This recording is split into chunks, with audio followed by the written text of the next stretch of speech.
Hello, my name is Daniel Lacalle. This is the first time in history in which central banks are printing in the region of $200 billion a month, and there's no crisis, there is no recession. Central banks are basically just making a policy that perpetuates some very big risks in the economy.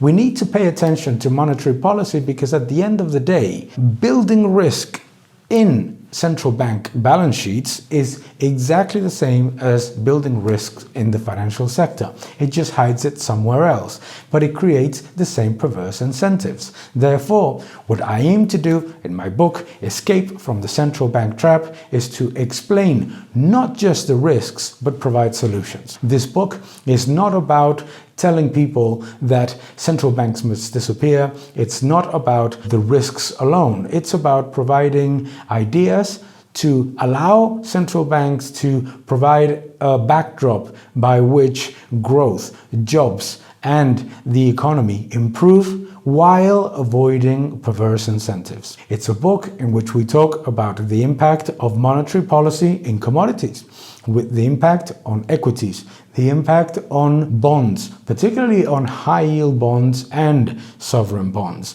It also talks about the risks of creating growth that is too levered on increasing debt and too aimed at creating low-quality jobs. Therefore, the book also aims at providing solutions to the policies that are basically taken away from high productivity areas and giving to low productivity sectors. The perverse incentives that sometimes monetary policy creates are very evident. The most benefited are those sectors that are highly indebted, that generate very low returns, but at the same time, financial repression is added to fiscal repression. Therefore, what we talk about in this book is how do we put together all those things? How do we monitor adequately the risks that exist in today's world? How do we avoid the next crisis?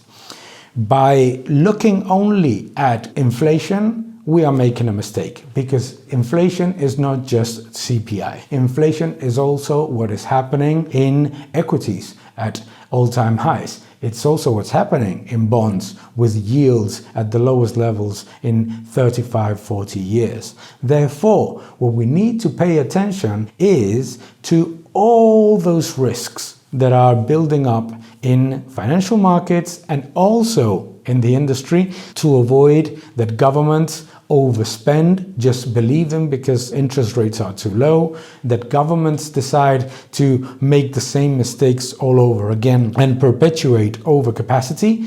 And at the same time, what the book aims to do is to give solutions, both on fiscal policy and on monetary policy to avoid the central bank trap without entering into the next recession.